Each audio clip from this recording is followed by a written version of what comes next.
para completar presentación, ya escucharon, mi nombre es Ángel Martínez, soy venezolano de nacimiento, tengo ya casi 9 años viviendo en Guatemala, en Ciudad de Guatemala, y por la gracia del Señor, su bendición sobre mi vida, pues tengo ya 4 años cumplidos de haber plantado una iglesia en la Ciudad de Guatemala y pues también de estar sirviendo, ¿verdad? Ya un par de años a la red y estamos aquí pues muy contentos, mi primera vez en Uruguay, así que estamos ahí disfrutando cada momento. Esta mañana pues caminamos por la Rambla y creo que el viento me dejó un poquito ronco, pero genial, realmente que Dios bendiga al Uruguay y que este tiempo pues sirva para que ustedes como siervos del Señor puedan crecer y seguir dándole gloria a Dios aquí en este precioso país. Y pues tengo el propósito de compartirles durante estos minutos otra de las competencias, como lo contextualizaba Facundo. Hay 11 áreas que en la red Acts 89 evaluamos cuando algún pastor o algún hombre que quiere plantar iglesias desea unirse a la red. Son cosas que evaluamos y ya además de ese liderazgo, de hacer discípulos, esa labor de hacer discípulos que hablaba Facundo, hay un rasgo que es central, que es importante para nosotros y es poder ver hombres de Dios con vitalidad espiritual. Y de eso quiero hablarles en esta tarde. Y quiero comenzar con una dinámica, un ejercicio rápido acá con ustedes. Quiero que podamos ver acá en la pantalla 5 afirmaciones alrededor de la gracia. 5 afirmaciones, 5 frases relacionadas con la gracia del Señor. Y lo que quiero que hagamos, no se vayan a adelantar, Cuando termine de leer la frase completa, todos vamos a decir si es correcta o incorrecta. ¿De acuerdo? Ese es el ejercicio. ¿Están de acuerdo conmigo? ¿Listo? Perfecto. Vamos con la primera. La justificación es un acto completo de Dios. Somos declarados justos por la fe en Cristo, no por nuestras obras. 1, 2, 3. Correcto. ¿Qué pasó con seguridad, hermanos? Ok, correcto. Listo. Vamos con esta. Dios nos da la gracia, pero depende de nosotros mantener nuestra salvación por medio de nuestra obediencia. A ver, esta es a 1, 2, 3. Incorrecto. Muy bien, incorrecto. Estamos seguros en Cristo. Vamos con esta. La gracia no disminuye la santidad de Dios, más bien la exalta, porque Cristo pagó completamente por el pecado. A ver, 1, 2, 3. Correcto, excelente. Vamos con esta. La unión con Cristo significa que el creyente participa tanto de los beneficios de su muerte como del poder de su resurrección. Hablando de Cristo. A ver, 1, 2, 3. Correcto. Participamos. Estamos unidos a Cristo en su muerte y resurrección. Por último, la gracia significa que Dios ya no toma en serio el pecado del creyente, porque todo está cubierto. 1, 2, 3. Incorrecto. No es la gracia un llamado a que suavicemos, ¿verdad?, el tema del pecado, aun cuando ha sido pagado por Cristo. ¿Y qué me lleva a concluir lo unánime de sus voces en estas frases? Pues que por la gracia del Señor conocemos acerca de su misericordia. Y no voy a decir que somos expertos en la gracia, pero conocemos la gracia del Señor. Hemos conocido esta doctrina preciosa acerca de un Dios que sin merecerlo nos alcanzó, de un Dios que sin merecerlo pagó por completo nuestra deuda, un Cristo que absorbió la ira en este proceso expiatorio y nos libró de toda condenación. Así que damos gracias a Dios porque conocemos la gracia. Y tanto podemos comprender la gracia que sin querer queriendo, diría el chavo, no sé si el chavo llegó hasta el sur, pero sin querer queriendo, podemos desarrollar la habilidad de dibujar líneas difusas alrededor de la gracia para abusar de ella. Otra vez, sin querer, podemos caer en el error de interpretar mal o abrazar la mala interpretación que tiene su base en Romanos 5:20, ¿verdad? Dice la Escritura, pero la ley se introdujo para que el pecado abundase, mas cuando el pecado abundó, sobreabundó la gracia. Entonces podemos, en medio de nuestra expertise acerca de la gracia, en medio de nuestro conocimiento de la gracia, cometer el error que el mismo Pablo juzga un capítulo después, diciendo, vamos a perseverar en la gracia, en el pecado, para que la gracia abunde. Hermanos, estamos aquí para recordarnos que la gracia no nos invita a ser ligeros en cuanto a nuestra posición frente al pecado. Necesitamos recordar que nuestro conocimiento de la gracia no es un llamado a refugiarnos abusivamente en ella, para concedernos quizás un poco de placer carnal, porque confío en que esa gracia va a inclinar la balanza y así no va a haber problema. Pero digamos que no, que este tema o este error no es nuestro. Digamos que no eres tú que estás acá. Yo sé que aquí hay hombres muy piadosos. Gracias al Señor. Pero quiero que hoy tomemos un caso hipotético. Quiero hablarles de Federico. ¿Hay algún Federico aquí? No, para que no vayan a decir, no, eso era con... ¿No? Ok, perfecto. Entonces, nos quedamos con Federico. Quiero que hablemos de Federico. Federico es un pastor. Es un hombre de Dios que ama al Señor. Federico predica fielmente. Su iglesia lo respeta. Su familia lo ama. La gente diría, ese hombre camina con Dios. Pero Federico sabe algo que nadie más sabe. Y es que hace meses comenzó a bajar la guardia en un área específica de su vida. Nada escandaloso al inicio. Son solo pequeñas concesiones que se está haciendo el pastor Federico. Pequeños permisos, conversaciones, uno que otro pensamiento, hábitos, cosas que él mismo sin darse cuenta empezó a justificar, diciendo, estoy cansado, es que he pasado mucho, no es tan grave, Dios entiende. Lo más peligroso del caso de nuestro amigo Federico es que él conoce muy bien, como nosotros, la doctrina de la gracia. Por ahora, pausemos la historia de Federico. Lo vamos a retomar en un momento. Pero solo quiero tomarlo como punto de partida.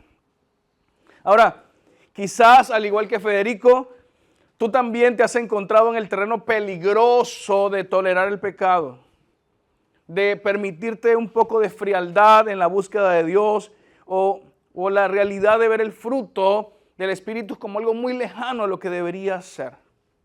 Hermanos, y esto se los traigo hoy acá porque creo que es necesario recordarnos que como líderes, como pastores, como plantadores de iglesia, como misioneros, no estamos llamados solo a entender de una forma robusta la teología de la gracia. Estamos llamados a vivir el impacto de la gracia sobre nosotros. Y si estamos anhelando ser hombres fieles que sirvan a Dios y le glorifiquen a través de iglesias saludables, necesitamos con todo el corazón esforzarnos por vivir el impacto de la gracia en nuestras propias vidas. Si llevamos esto al terreno de la iglesia y más apropiadamente al anhelo de tener iglesias y líderes saludables, necesitamos llegar a comprender lo no negociable que debería ser el considerarnos muertos al pecado y vivos en Cristo. O en otras palabras, responder adecuadamente a la gracia del Señor.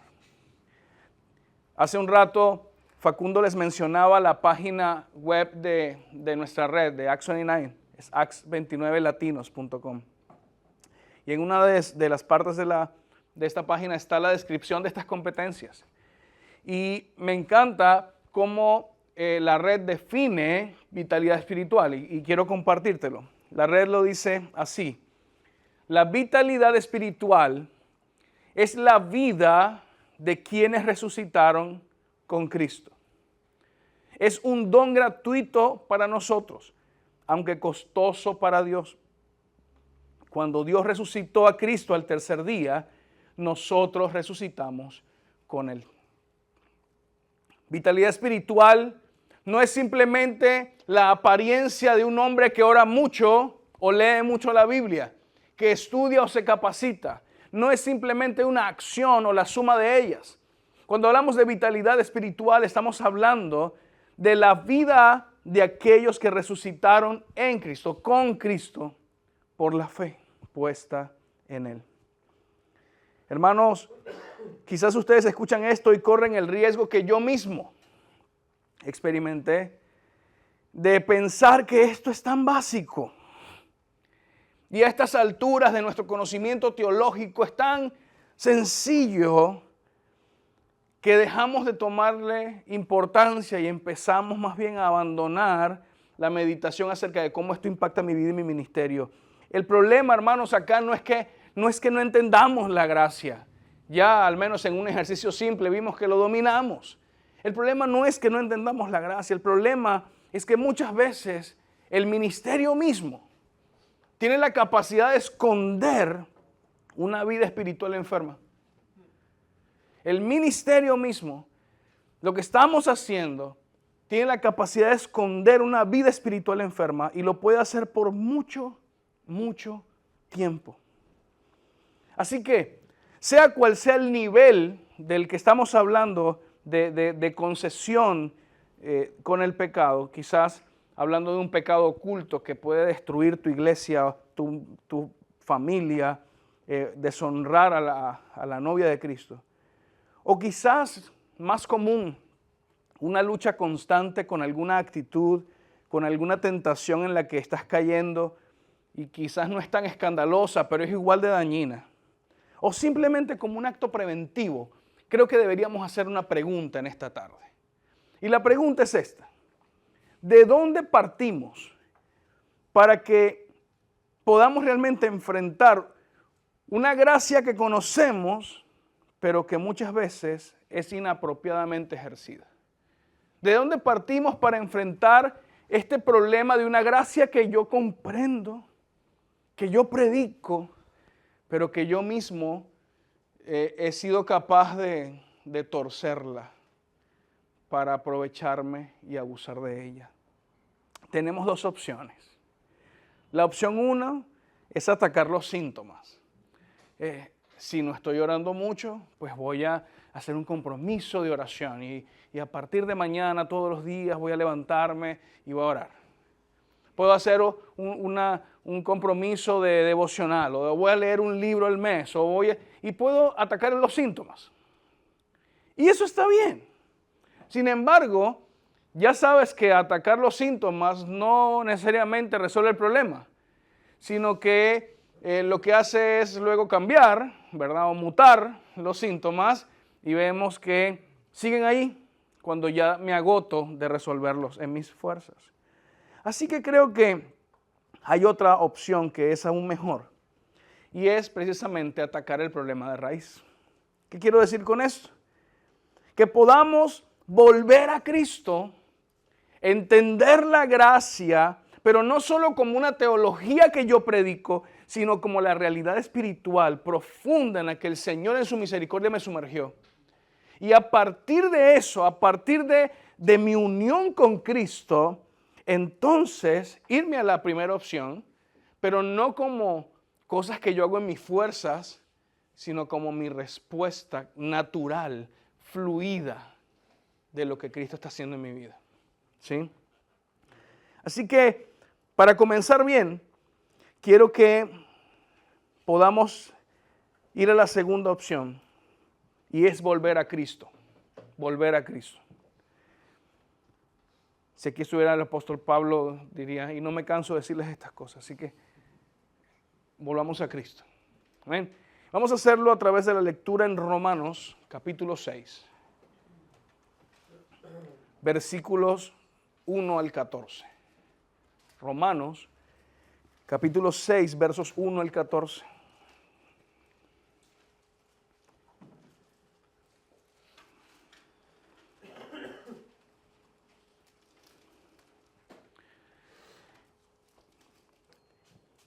Leemos la palabra del Señor. ¿Qué pues diremos? ¿Perseveraremos en el pecado para que la gracia abunde? En ninguna manera. Porque los que hemos muerto al pecado, ¿cómo viviremos aún en él? ¿O no sabéis que todos los que hemos sido bautizados en Cristo Jesús, hemos sido bautizados en su muerte? Porque somos sepultados juntamente con él para muerte por el bautismo, a fin de que como Cristo resucitó de los muertos por la gloria del Padre, así también nosotros andemos en vida nueva. Porque fuimos plantados juntamente con él en la semejanza de su muerte, así también lo seremos en la de su resurrección. Sabiendo esto, que nuestro viejo hombre fue crucificado juntamente con él, para que el cuerpo del pecado sea destruido, a fin de que no sirvamos más al pecado. Porque el que ha muerto ha sido justificado del pecado. Y si morimos con Cristo, creemos que también viviremos con él. Sabiendo que Cristo, habiendo resucitado de los muertos, ya no muere. La muerte no se enseñorea más de él. Porque en cuanto murió, al pecado murió una vez por todas, mas en cuanto vive, para Dios vive. Así también vosotros, consideraos muertos al pecado, pero vivos para Dios en Cristo Jesús, Señor nuestro. No reine pues el pecado en vuestro cuerpo mortal, de modo que lo obedezcáis en sus concupiscencias. Ni tampoco presentéis vuestros miembros al pecado como instrumentos de iniquidad, sino presentaos vosotros mismos a Dios como vivos de entre los muertos, y vuestros miembros a Dios como instrumentos de justicia.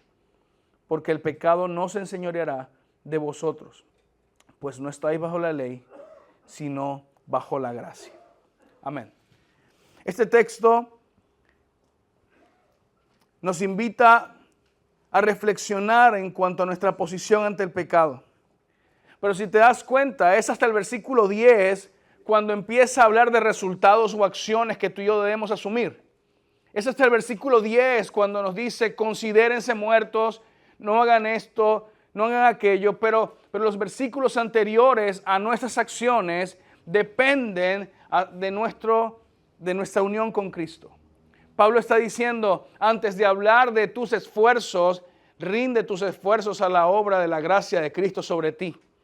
Reconoce lo que Cristo ha hecho, ríndete ante eso, abraza de nuevo tu fe, que la gracia sea exhibida. Entonces, cuando entiendas todo lo que Cristo hizo, responde a partir de eso.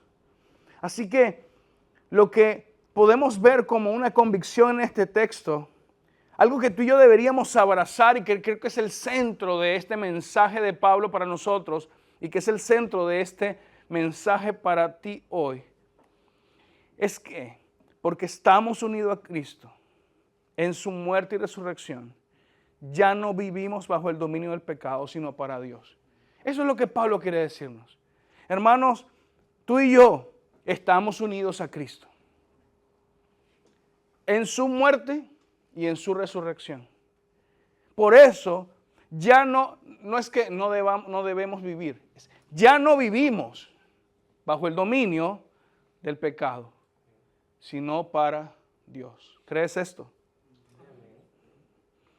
Así que esta verdad se ve claramente dentro del texto y básicamente se construye o construye tres ideas de las que hoy quiero convencerte. Y la primera de esas ideas es que hay una batalla en nuestra mente. Hay una batalla en nuestra mente como ministros, como pastores, como hombres de Dios que conocen la gracia. Los primeros versículos dice, ¿qué pues diremos? ¿Perseveraremos en el pecado para que la gracia abunde? En ninguna manera, porque los que hemos muerto al pecado, ¿cómo viviremos aún en él? Otra vez, aun cuando en nuestra mente y en nuestra teología sabemos la respuesta del versículo 1. ¿Cuál es la pregunta del verso 1? ¿Perseveraremos en el pecado para que la gracia abunde? Tú y yo sabemos la respuesta. No. No, ¿cómo vamos a estar pecando más después de lo que hizo Cristo? Entonces, aunque en nuestra teología y aunque en nuestra mente sabemos que la respuesta a la pregunta del verso 1 es el verso 2, sin embargo, podemos caer en el error de abusar de la gracia. Ese es el asunto que nos tiene aquí esta tarde, o al menos que me tiene a mí acá. Es entender, hermanos, que la teología que conozco y que asegura que yo no debería estar pecando para que la gracia abunde, aun cuando en mi mente está desarrollada, puedo caer en el error de abusar de la gracia. Porque es cierto, la cruz siempre será suficiente. ¿Sí? ¿Sí o no? Sí. Entonces, como la cruz siempre será suficiente, me doy algunos que otros permisos. Porque la cruz será suficiente. Es suficiente. Oh, hermanos, y a veces no me doy permisos que pueden ser muy evidentes y peligrosos para el ministerio, pero sí me doy algunos permisos que puedo hábilmente manejar. Sí me doy algunos permisos de esos que sé que nadie está viendo y que si los oculto bien, nadie va a salir herido. ¿Será que el propósito de la gracia es refugiar nuestra carnalidad y refugiar lo hábil de nuestro pecado o de nuestra forma de pecar? Hermanos, justo escuchaba a un amigo pastor en estos días hablar de que antes de ser reformado y entender las doctrinas de la gracia, decía él que cuidaba muchísimo su testimonio. Pero como algo extraño, después de conocer la gracia en alguna medida, entonces el testimonio dejó de ser tan importante. Y no es que esté rendido al pecado, pero ciertamente la gracia nos dice, mal entendida o mal aplicada, nos dice, no tienes que cuidar tanto tu santidad, tu testimonio, porque la cruz es suficiente. Hermanos, ese es precisamente el error que muchas veces yo he vivido, en el que muchas veces yo caigo. Conocer una gracia, pero ensuciarla con mi carne y con mi habilidad para pecar. La increíble respuesta de Pablo ante esta pregunta retórica es: no. Si has muerto al pecado, ¿cómo vas a seguir viviendo en él? Mis hermanos, tengan cuidado de convertir la gracia en una excusa sofisticada para tolerar pecados. Pecados que quizás no están destruyendo inmediatamente tu ministerio. Pecados que quizás todavía te permiten predicar bien. Pecados que puedes esconder detrás de los resultados, detrás del carisma o detrás del conocimiento teológico, detrás de un título, detrás de tu biblioteca, detrás de las lindas fotos de tu familia. No podemos convertir la gracia en una excusa para tolerar esos pecados. El peligro de conocer profundamente la doctrina de la gracia es empezar a pensar, ¿sigo siendo útil después de haber hecho esto? No estoy haciendo daño a nadie, la cruz cubre esto. Y sí, otra vez, la cruz es suficiente. Pero Pablo nos diría acá como quinto expositor, precisamente porque la cruz es suficiente, ya no puedes hacer las paces con el pecado. Fue demasiado costoso lo que Cristo hizo para que tú abuses de esto. El claro riesgo está en no haber negado la gracia, sino simplemente, escúchame bien, haberla domesticado. La gracia no nos cubre, nos sirve. ¿Y nos sirve para qué? para calmarnos cuando nos rendimos. Para decir, bueno, Señor, pero en tu gracia estoy cubierto. La usamos para sentir alivio. O queremos una gracia que quite nuestra culpa, pero no que crucifique nuestros deseos. Pero Romanos 6 nos recuerda no solo que Cristo murió por nuestros pecados.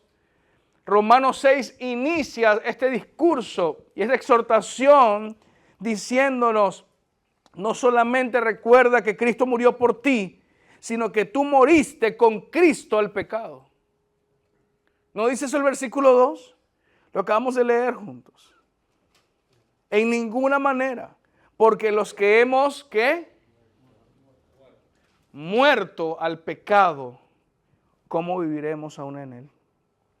Romanos 6 nos recuerda que nosotros hemos muerto con Cristo al pecado. Ahora volvamos al pastor Federico. ¿Recuerdan a Federico, verdad? Hombre hábil, de familia, productivo, pero estaba ahí haciendo concesiones, aun cuando conocía la gracia. Bueno, Federico es un pastor como nosotros, que jamás se pararía en el púlpito de la iglesia para decir, hermanos, he decidido perseverar en el pecado para que la gracia abunde y se exhiba la gracia. No, él no va a decir eso. Jamás lo predicaría, jamás lo enseñaría, pero sabes que lentamente comenzó a vivirlo. Porque cada vez que pecaba, una voz en su mente decía, Cristo ya pagó por esto. Yo no estoy rechazando a Cristo, solo estoy luchando. Todos los pastores tienen áreas débiles. Y sin darse cuenta, la gracia que debía llevarlo al arrepentimiento, comenzó a usarla como anestesia. Como anestesia. Así que el texto nos está invitando y a Federico a recordarnos que al entender la gracia y al poner nuestra fe en Cristo, deberíamos responder con mortificación de nuestra carne, considerándonos muertos al pecado. Así que lo segundo que vemos en el texto es la victoria a esa batalla en mi mente, a esos razonamientos distorsionados, a esos razonamientos anestésicos. Hay una batalla que se ha de ganar y esa victoria está en Cristo Jesús. Así que lo siguiente que va a hacer Pablo es mostrarnos cómo sucedió esa muerte del versículo 2. Cómo sucedió que yo pueda decir, yo estoy muerto al pecado, yo me considero muerto y un muerto no hace nada, así que yo me siento incapaz de pecar. ¿Cómo llega eso a nuestras vidas? Porque otra vez podemos conocer la teología alrededor de la muerte de Cristo, pero descuidamos el efecto que eso trae en nosotros. Y Pablo dice entonces, ¿no saben que ustedes han sido bautizados en Cristo?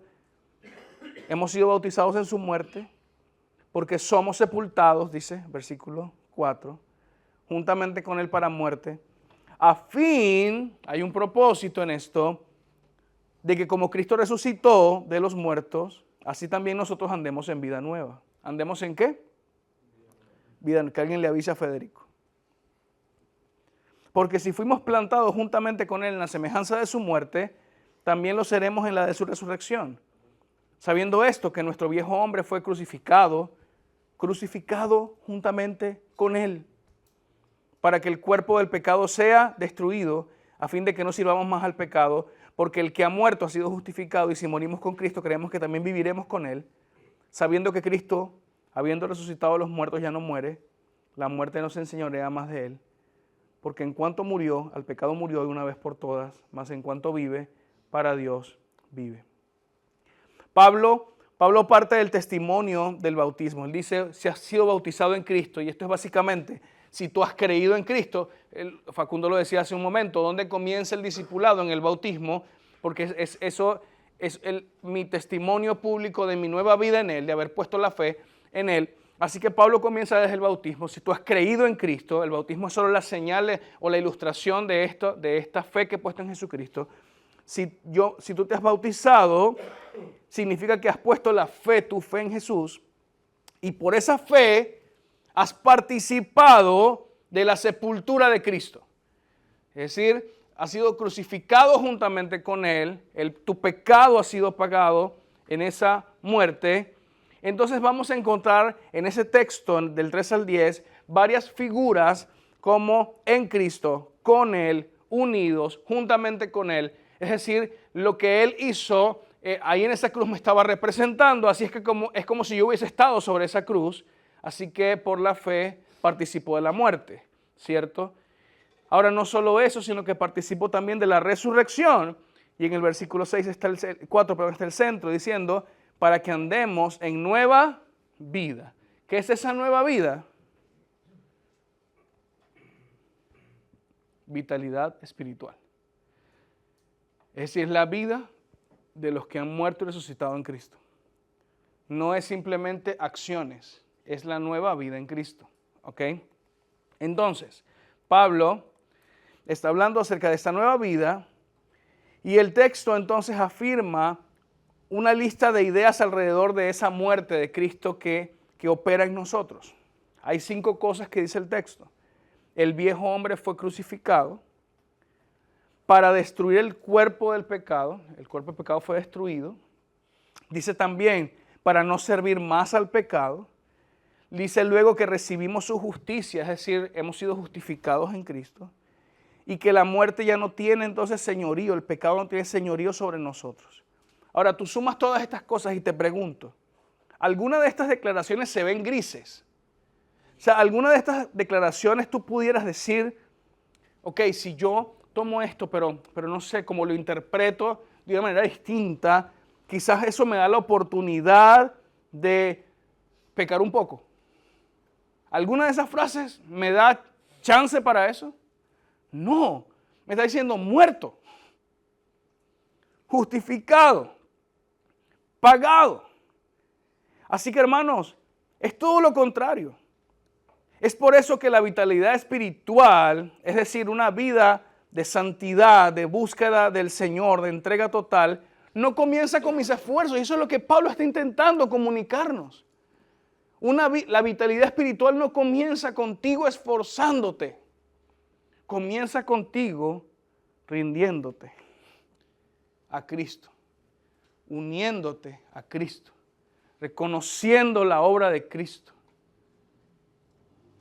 Y cuando yo hago esto, cuando entiendo que estoy unido a Cristo, por supuesto que no me uno en su muerte en el rasgo expiatorio, porque no morí yo, murió Él por mí, pero sí en cuanto al impacto de su sacrificio, que es la victoria sobre el pecado. El texto en los versículos 9 y 10 termina diciendo, y ya el pecado nos enseñorea, y eso es el efecto sobre nuestras vidas. Si hemos muerto en Cristo y tenemos nueva vida en Cristo, entonces el pecado ya no tiene señorío sobre nosotros. Estamos participando de los efectos de la resurrección.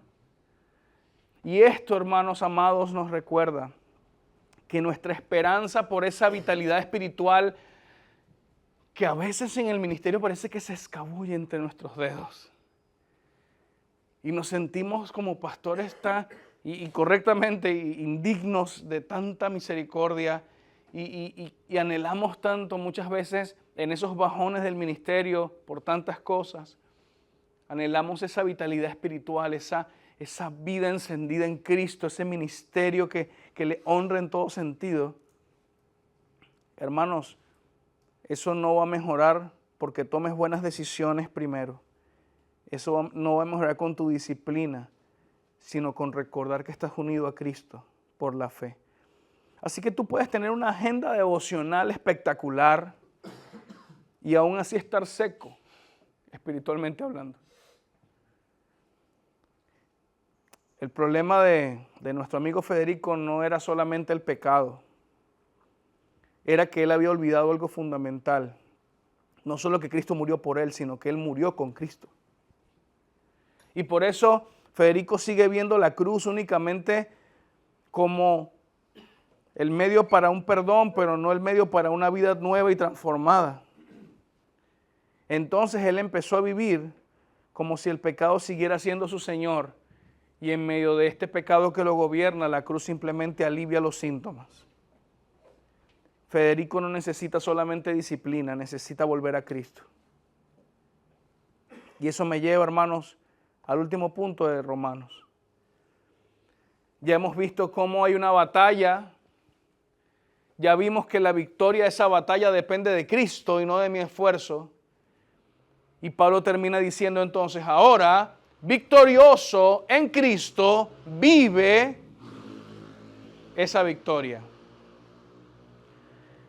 Entonces es cuando en el versículo 11 dice, así también vosotros, así también ustedes, así también yo, considérense muertos al pecado. A mí me encanta esa frase. Otra vez es una imagen dura, pero tan clara. Muerto al pecado. Un muerto no puede pecar. ¿Sí? Acabo de recordar un chiste que me contó Facundo ayer. Un cementerio en Las Piedras. Pero después lo contamos. Pero un muerto no puede pecar, ¿cierto? No puede hacer nada. Pablo dice, considérense muertos al pecado, como incapaces de pecar, pero vivos en Cristo Jesús, Señor nuestro. Y empieza la parte práctica. No reina el pecado en vuestro cuerpo, de modo que lo obedezcan. No presenten sus miembros al pecado como instrumentos de iniquidad. El 14, porque el pecado no se enseñoreará de vosotros. Es aquí donde Pablo nos muestra los resultados, lo esperado por lo que pedimos en oración.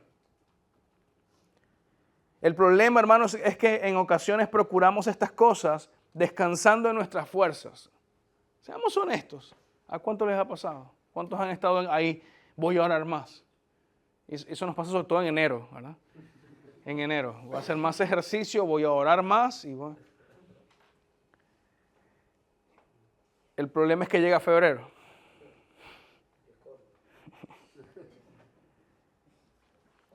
Pero cuando no hemos rendido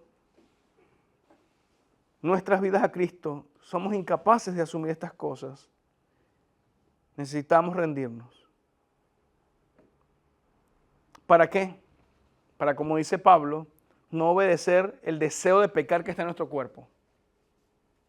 Eso es lo que empieza a decir Pablo en el versículo 12. No reine el pecado en vuestro cuerpo mortal.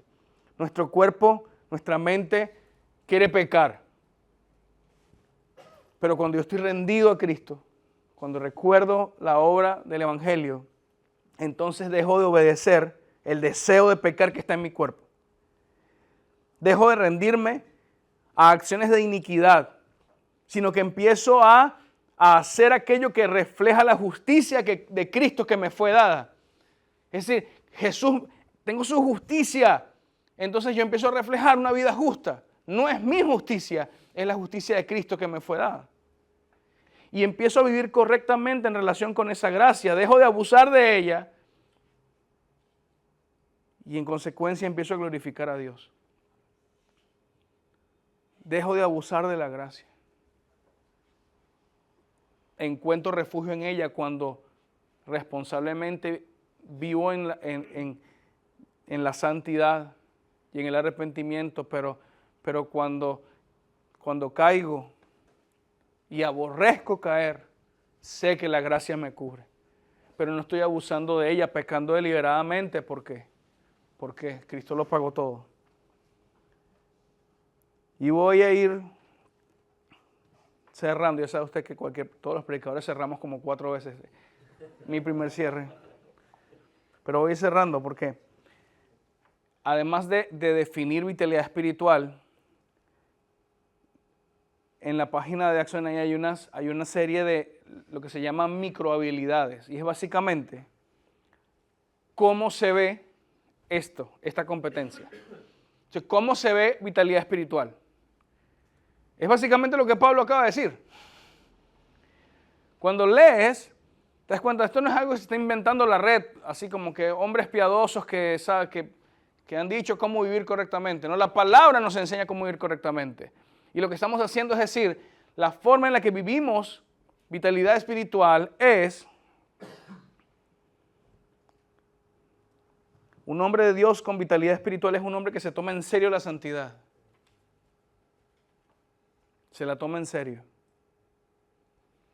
No es un asunto de un anhelo así como y refugiados otra vez en, ay, pero es que es tan difícil, solo el Señor es perfecto.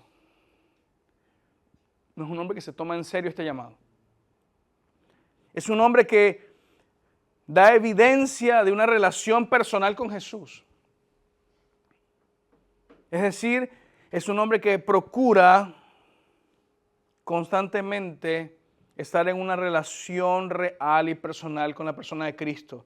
Es un hombre que no solamente va a la palabra, ahorita vamos a hablar de eso más específico, pero no es uno que va a la palabra solamente porque tiene que enseñarla, sino porque él mismo disfruta estar en relación con el autor de esa palabra. Es un hombre que muestra un profundo compromiso con la autoridad de las Escrituras, tanto en su vida personal como en el ministerio público.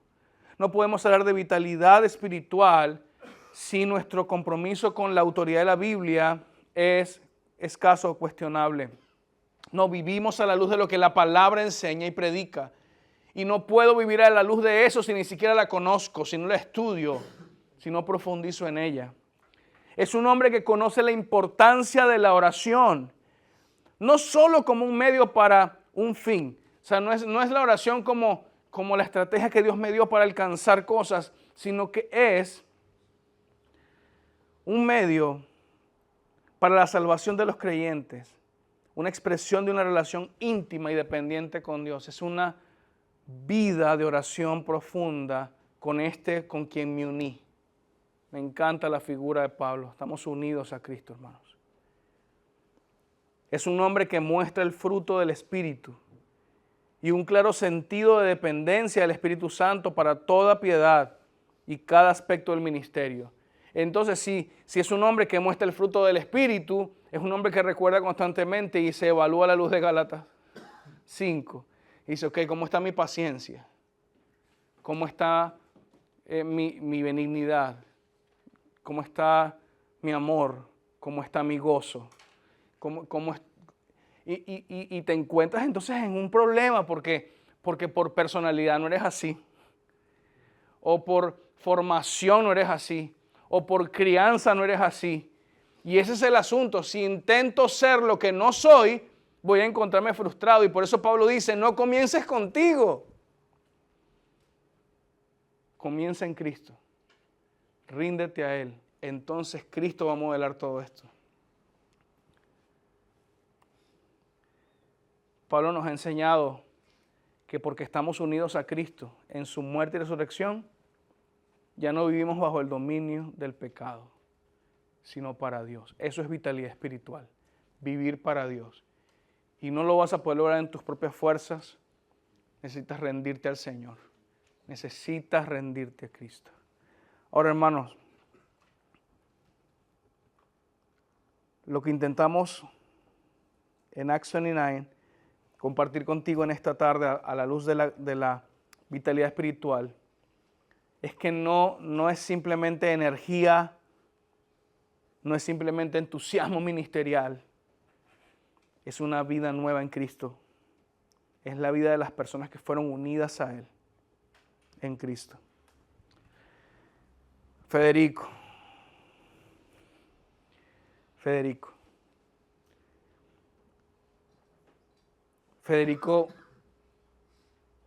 entendió esto por la gracia del Señor.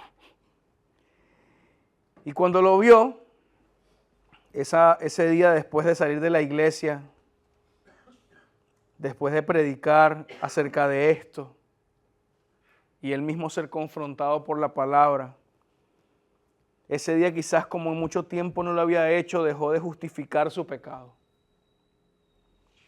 Dejó de explicarlo, dejó de manejarlo y empezó a buscar al Señor arrepentido.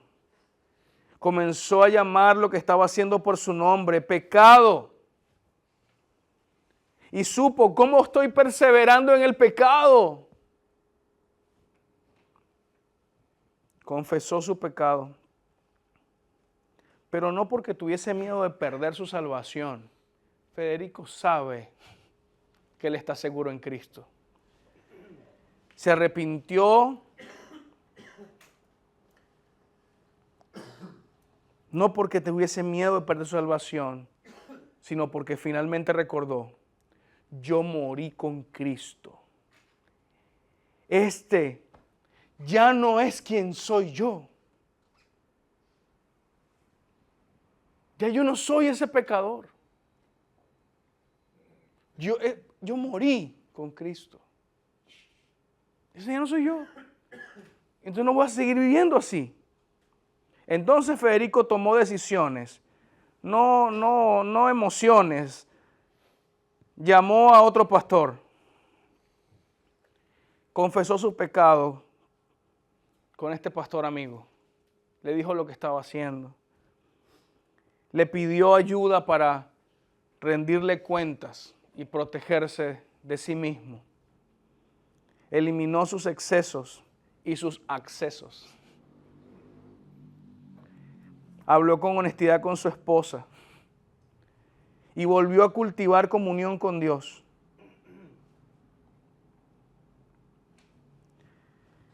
Hermanos, y quizás Federico no es un pastor hipotético, quizás Federico está sentado aquí.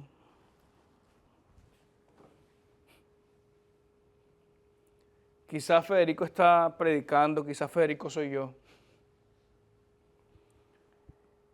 Y la esperanza del Evangelio no es que Cristo solamente nos ayude a mejorar o a hacer las cosas bien hoy.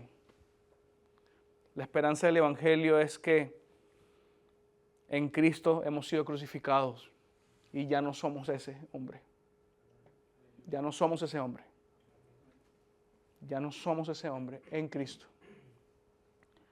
Así que pidamos al Señor ayuda para levantarnos unos a otros como hombres nuevos en Cristo Jesús, para dejar de abusar de esa gracia y empezar a vivir como verdaderos resucitados.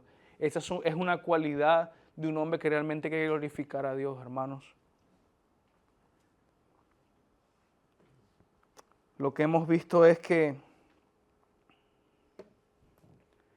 vivimos una batalla contra el pecado aquí y que a veces se amplifica por el mal ejercicio de la gracia. Hemos visto que esa batalla se gana solamente al entender que estamos unidos a Cristo.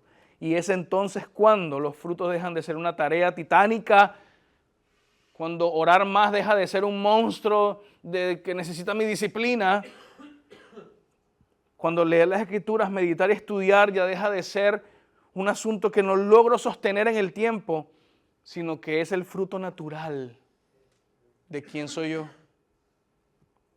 Oro porque no puedo evitarlo. Estudio y medito en esto porque no sé hacer otra cosa, no. Esto soy yo. Porque estamos unidos a Cristo. En su muerte y en su resurrección, ya no vivimos bajo el dominio del pecado, sino para Dios. Que Dios nos ayude. Padre, gracias te damos por permitirnos una vez más ser confrontados por ti. Esto es misericordia, Señor, para con nosotros. Que muchas veces actuamos como este hombre hipotético que abusa de la gracia, pero hoy queremos, Señor, cambiar esos abusos por vitalidad espiritual. La vida de los que han muerto por la fe y resucitado por la fe con Cristo. Estamos unidos a ti, Señor. No queremos solamente haber recibido tu justicia, queremos vivir una vida justa. Es nuestra oración y te pedimos tu ayuda, Señor, para llevarnos a ti vez tras vez. En el nombre de Cristo. Amén.